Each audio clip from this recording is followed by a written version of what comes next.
अस्सलाम वालेकुम। मेरा नाम रमशा सुल्तान है और मैं प्रॉफिट सीरीज शुरू करने जा रही हूँ। इस सीरीज में हम सारे नबियों का एक एक करके वाकया सुनेंगे। ये एक बहुत इंटरेस्टिंग सीरीज होने वाली है, तो प्लीज मेरे चैनल को सब्सक्राइब कर लीजिए। आज हम आदम अलैहिस्सलाम का वाकया सुनेंगे। आदम अलैहिस्सलाम अल्लाह के पहले नबी और पैगंबर थे, जिन्हें अल्लाह ने खुद अपने हाथों से बनाया, और हम सारे इंसान उन्हीं की नस्ल हैं। तो चलिए शुरू करते हैं with the real life story of prophet आदम अलैहिस्सलाम।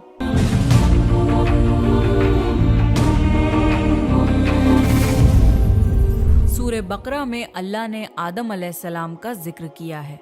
जब अल्लाह ने इंसान की मखलूक को पैदा करने का इरादा किया तो अल्लाह ने फरिश्तों से फरमाया, मैं जमीन में अपना एक खलीफा बनाने वाला हूँ। फरिश्तों को लगा कि शायद उनकी इबादत में कोई कमी रह गई है, इसलिए अल्लाह ने नई मखलूक बनाने का इरादा किया है। फरिश्तों ने जिन्नों जैसी दूसरी मखलूक भी देखी थी, जो ज्यादा अकल नहीं रखते थे और खून रेजी करते थे।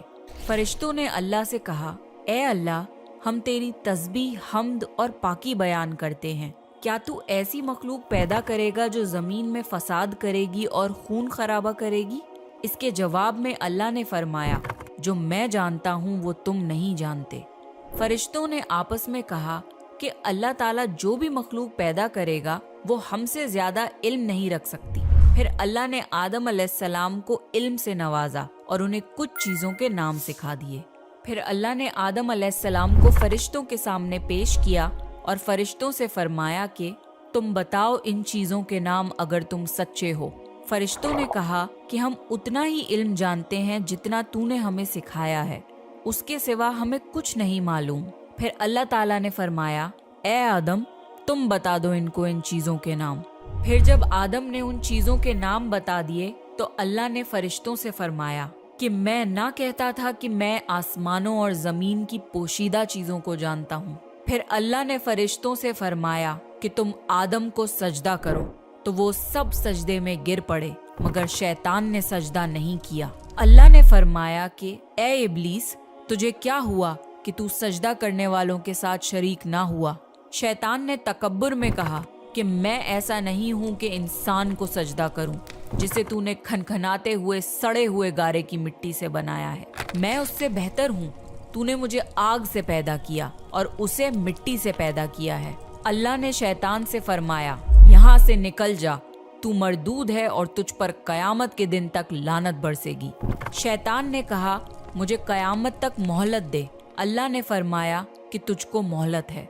शैतान ने अल्लाह से कहा कि तूने मुझे गुमराह किया है। मैं कसम खाता हूँ कि मैं इंसान की सीधी राह पर बैठूंगा, फिर मैं उन पर हमला करूंगा, उनके आगे से भी, पीछे से भी, दाएं से भी और बाएं से भी, और उनमें से अक्सर को तू शुक्रगुजार नहीं पाएगा। अल्लाह ने फरमाया, तू यहाँ से निकल जा ज़लील ख्वार। जो उनमें से तेरा कहना मानेगा तो मैं जरूर तुम सब से जहन्नुम को भर दूंगा। बेशक मेरे खास बंदों पर तेरा जरा काबू नहीं चलेगा। जन्नत की सारी नेमतों के बावजूद आदम अलैहिस्सलाम जन्नत में अकेला महसूस करते थे। फिर अल्लाह ने हव्वा अलैहिस्सलाम को बनाया ताकि आदम अलैहिस्सलाम उनसे सुकून पा सकें। अल्लाह ने फरमाया, ए आदम, तुम और तुम्हारी बीवी जन्नत में रहो, फिर जिस जगह से चाहो तुम दोनों खाओ, लेकिन उस दरख्त के पास मत जाना वरना तुम जालिमों में से हो जाओगे। फिर शैतान ने उन दोनों के दिल में वसवसा डाला और कहने लगा, तुम्हारे रब ने तुम दोनों को इस दरख्त से इसलिए मना किया था कि तुम कहीं फरिश्ते ना बन जाओ या कहीं हमेशा जिंदा रहने वालों में ना हो जाओ। और शैतान ने कस्में तक खा ली कि वो उनका खैर ख्वाह है। बस मरदूद ने धोखा देकर उनको दरख्त की तरफ खींच ही लिया।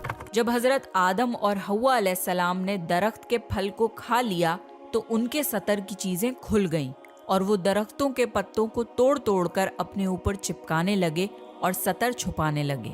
फिर अल्लाह ने उनको पुकारा और फरमाया, क्या मैं तुम दोनों को इस दरख्त से मना न कर चुका था और ये न कह चुका था कि शैतान तुम्हारा खुला दुश्मन है? हजरत आदम और हव्वा अलैहिस्सलाम ने कहा कि ए हमारे रब, हमने अपने ऊपर जुल्म किया और अगर आप हमें ना बख्शेंगे और हम पे रहम ना फरमाएंगे तो फिर हम तो जरूर तबाह हो जाएंगे। अल्लाह ने फरमाया, کہ تم سب جنت سے نیچے اتر جاؤ، اب سے تم ایک دوسرے کے دشمن ہو، اور تمہارے لیے زمین پر رہنے کی جگہ ہے اور ایک مدت تک نفع حاصل کرنا۔ اب تم کو وہیں زندگی گزارنی ہے اور وہیں مرنا ہے اور وہیں پھر سے پیدا ہونا ہے۔ دنیا میں آنے کے بعد آدم علیہ السلام نے اللہ سے 40 سال تک معافی مانگی۔ پھر اللہ نے آدم علیہ السلام پہ رحم کھا کے انہیں معاف کر دیا اور فرمایا کہ تم اور تمہاری اولاد دنیا میں رہو، اور یہ بات یاد رکھو کہ جب میری طرف سے کوئی نبی ہدایت لے کر تمہارے پاس آئے تو تم اس کا کہنا ماننا، اور جو لوگ میرے نبیوں کی بات کو نہیں مانیں گے اور ہماری آیتوں کو جھٹلائیں گے وہ دوزخ میں جائیں گے اور ہمیشہ اسی میں رہیں گے۔ پھر حضرت آدم اور حوا علیہ السلام دنیا میں رہنے لگے، انہی سے انسانوں کی نسل شروع ہوئی۔